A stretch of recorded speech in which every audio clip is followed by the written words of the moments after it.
Hi everyone, myself Raju Vyas from Mumbai. As you all know, teaching accountancy since last more than 40 number of years. आपने आगे retirement death part 1 का video ज़रूर से देखा होगा, तो उसी को आगे बढ़ाते हुए पार्ट 1 में आपने देखा कि किसी भी प्रॉब्लम के अंदर स्टूडेंट को revaluation account, also called PL adjustment account, दूसरा वो बनाएगा partners capital, balance sheet of the new firm, और एक क्वेश्चन के अंदर ये दो कैश बैंक अकाउंट और गुडविल अकाउंट वर्किंग में वो बनाएगा। टाइप 1 में अगर मैं आपको 1 मिनट में याद करा दूँ तो टाइप 1 जो था उसमें गुडविल जो था, that goodwill was raised at its full value, यानी कि अगर गुडविल ऑफ द फर्म 60,000 है मान लो, और 3:2:1 3 पार्टनर्स का रेशियो है, तो जो आपने पार्ट 1 में एंट्री सीखा वो ऐसा है कि गुडविल अकाउंट डेबिट 60,000 यानी पूरा अमाउंट टू ऑल पार्टनर्स, यानी कि to A capital, to B capital, to C capital.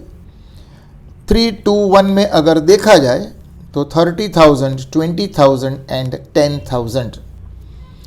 ये तो पार्ट 1 का जो वीडियो आपने देखा, नहीं देखा हो तो प्लीज़ देख लेना। इस वीडियो में मुझे पार्ट 2 के अंदर सेकंड टाइप कंसिडर करना है, जहां पर सिर्फ रिटायरिंग पार्टनर का शेयर ऑफ गुडविल को रेज किया जाएगा। यानी कि अगर गुडविल ऑफ द फर्म 60,000 है और मान लो सी रिटायर हो रहा है, तो 3:1 अगर रेशियो बना सपोज, तो सी का शेयर 1/6 होता है। तो गुडविल पूरा 60,000, उसमें सी के शेयर, सी का हिस्सा 1/6 है, यानी कि 10,000 बनता है।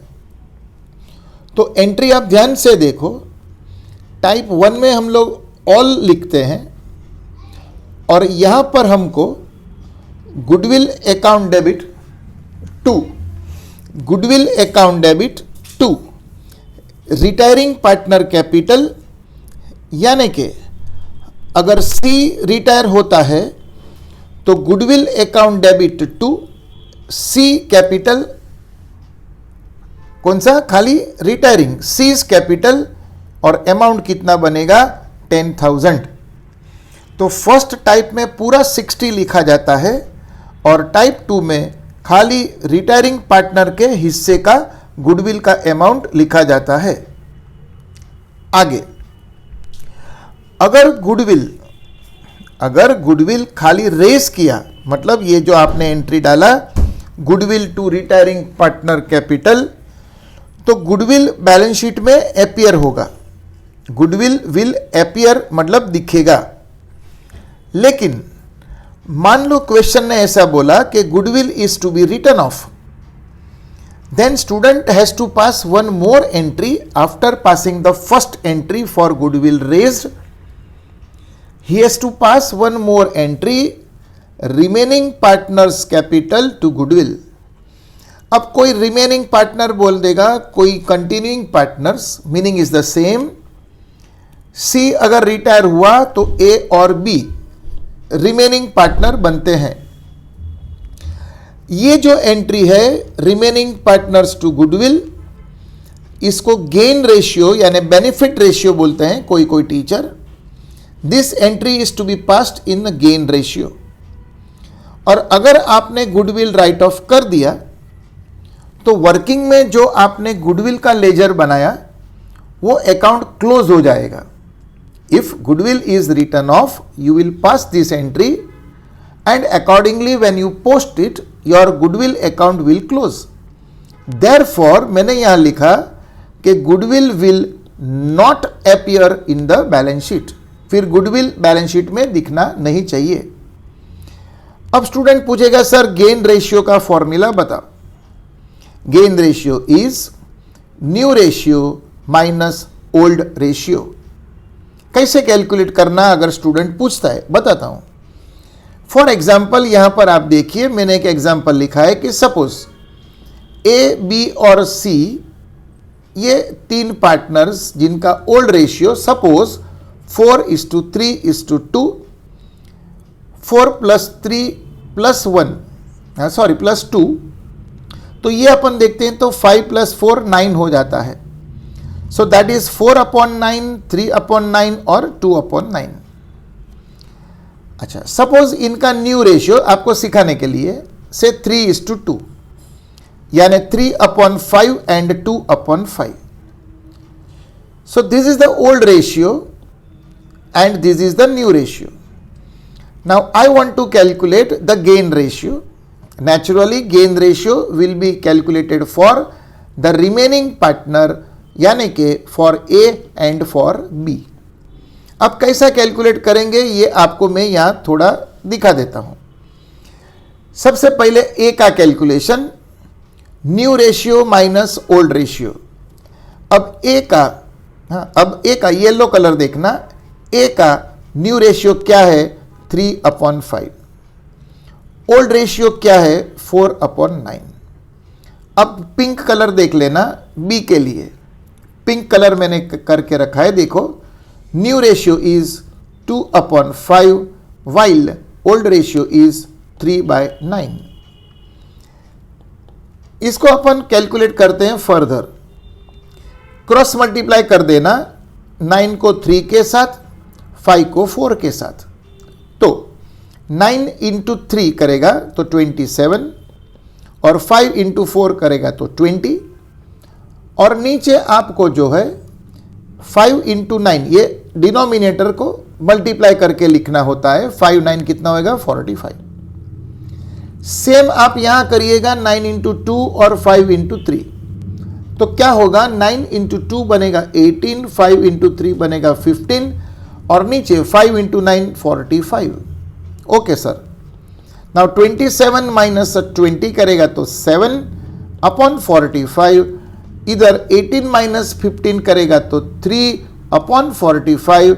Now you can drop, you can cancel this 45, you will be able to get the gain ratio as 7:3 is the benefit या gain ratio। तो अगर आपको गुडविल राइट ऑफ करना है तो ये जो आपका एंट्री मैंने आपको दिखाया, this entry you are suppose to pass in gain ratio, जो कि अपने एग्जाम्पल के अंदर 7:3 आपको मैंने कैलकुलेट करके दिखाया। इसको आप बाद में पॉज करके नोटबुक में लिखना। फिलहाल मैं आगे बढ़ता हूं टू एक्सप्लेन फर्दर। अब कई बार क्वेश्चन के अंदर, खास करके डेथ के क्वेश्चन में, सुनना बराबर प्लीज, खास करके डेथ के क्वेश्चंस में वो लोग डेट देते हैं कि सो एंड सो पार्टनर, समझो partner C died on so and so date.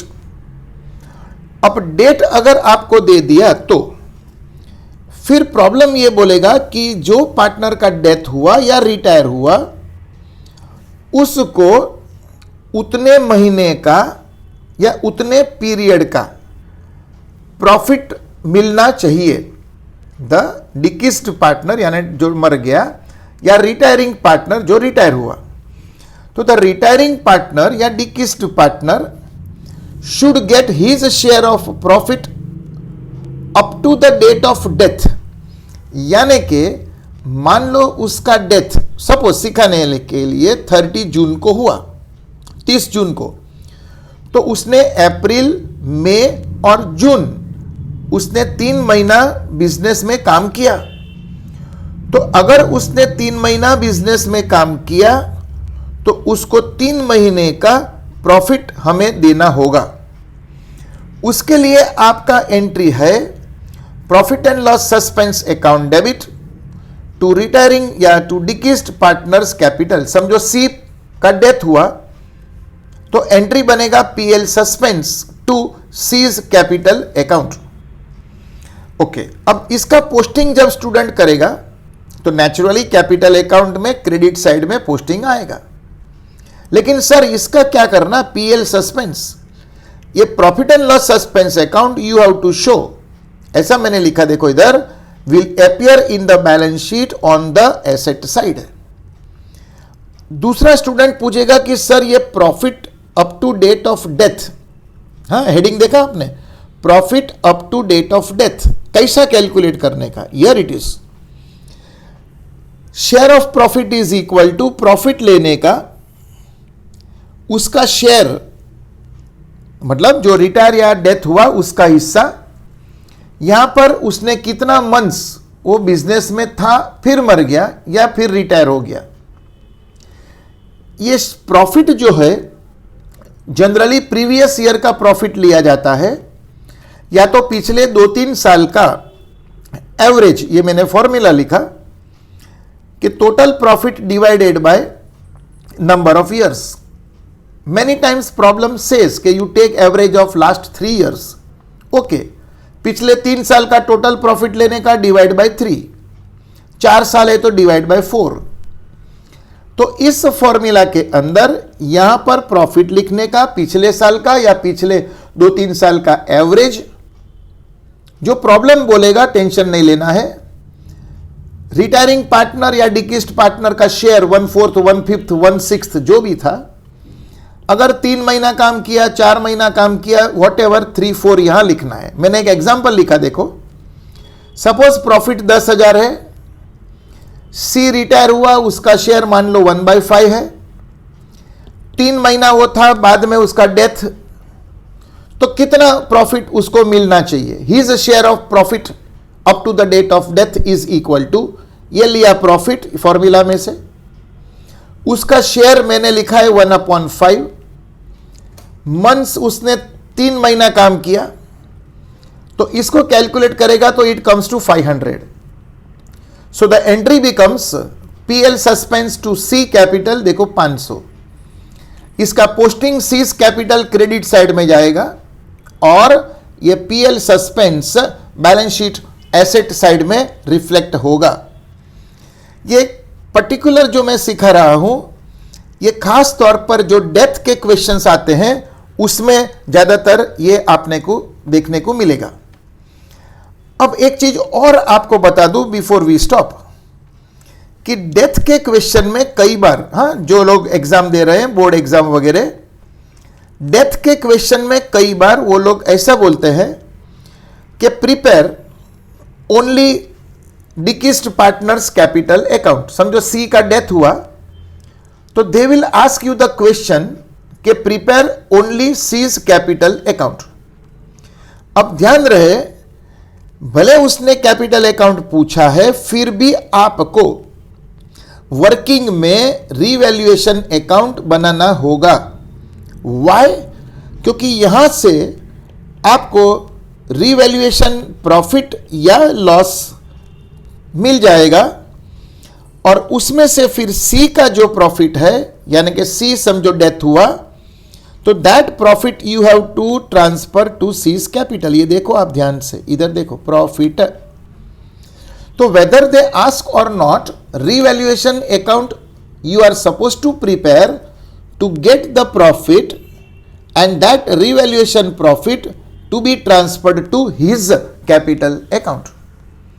मैं आपको शॉर्ट में इधर दिखा देता हूं कि अगर उन्होंने कैपिटल अकाउंट पूछा तो ये कैपिटल अकाउंट थोड़ा बहुत नॉलेज फाइनल अकाउंट का भी यूज करना। टू स्टार्ट विथ, सबसे पहला कैपिटल बैलेंस, खाली सी का नेचुरली आप देख रहे हो एक ही कॉलम है, ए बी सी 3 कॉलम्स नहीं है। जनरल रिजर्व खाली सी के हिस्से का मान लो 1/5 है तो इधर खाली 1/5 आएगा। रिवैल्यूएशन प्रॉफिट ऊपर रिवैल्यूएशन अकाउंट में से इधर ट्रांसफर होके आएगा उसके हिस्से का।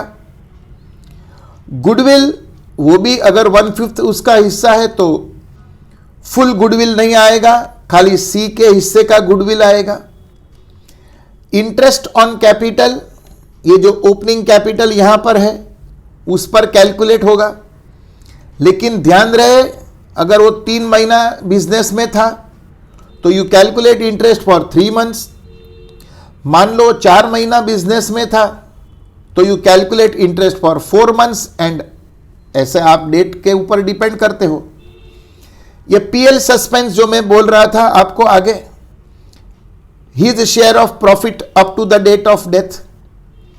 मान लो सी को पगार देना है सैलरी, तो अगर उसने 3 महीना काम किया तो 3 महीने का पगार, अगर वो 4 महीना था तो फिर उसको 4 मंथ्स सैलरी जाना चाहिए। You should give him salary for the number of months he was there in the business. Drawings may be there, problem में कई बार देते हैं 1000 पर मंथ, और 3 मंथ्स अगर वो था तो 3 महीने का 3000 लिखना पड़ेगा। इंटरेस्ट ऑन ड्रॉइंग्स अगर दिया है क्वेश्चन में तो ये जो ड्रॉइंग्स का अमाउंट होता है उस पर कैलकुलेट करना।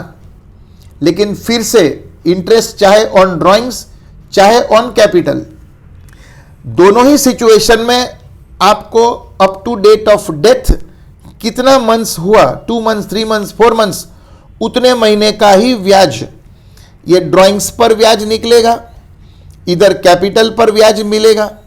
But period is very important, for 3 months may be for 4 months according to the date. Last में आप डिफरेंस फाइंड करेगा। अच्छा, whatever is the difference, अगर रिटायरमेंट का क्वेश्चन है और सी रिटायर हुआ तो खाली लिखने का टू सी लोन, और लायबिलिटी में जाता है लेकिन खाली कैपिटल अकाउंट बनाया तो ओके टू सीज लोन। और अगर डेथ है तो फिर टू सीज एग्जीक्यूटर लोन, ये जो ग्रीन कलर आपको दिख रहा है। फुल फ्लेज क्वेश्चन में ये अमाउंट लायबिलिटी साइड में चला जाता है अगर पूरा फुल फ्लेज क्वेश्चन है तो डेथ वाले क्वेश्चन में ज्यादातर बोर्ड एग्जाम में प्रिपेयर हिज कैपिटल अकाउंट ऐसा प्रॉब्लम देखने में आया है। तो प्लीज आप इसको ध्यान से बराबर फिर एक बार नोटबुक में लिख दीजिएगा। इस वीडियो को यहीं पर हम खत्म करेंगे। फिर भी आपको रिमाइंड कर दूं, अगर आपने राजू व्यास सर चैनल सब्सक्राइब नहीं किया है तो प्लीज सब्सक्राइब करना जरूरी है, लाइक भी करना, कमेंट्स देना अगर आपको कुछ एक्स्ट्रा चाहिए तो, लेकिन सब्सक्राइब जरूर से करना। इसमें आपको कुछ पेमेंट आपकी साइड से करना नहीं होता है, बट आपको आने वाले वीडियोस का नोटिफिकेशन मिलते रहेगा। So thanks for watching, thanks everybody, see you in the next video, bye.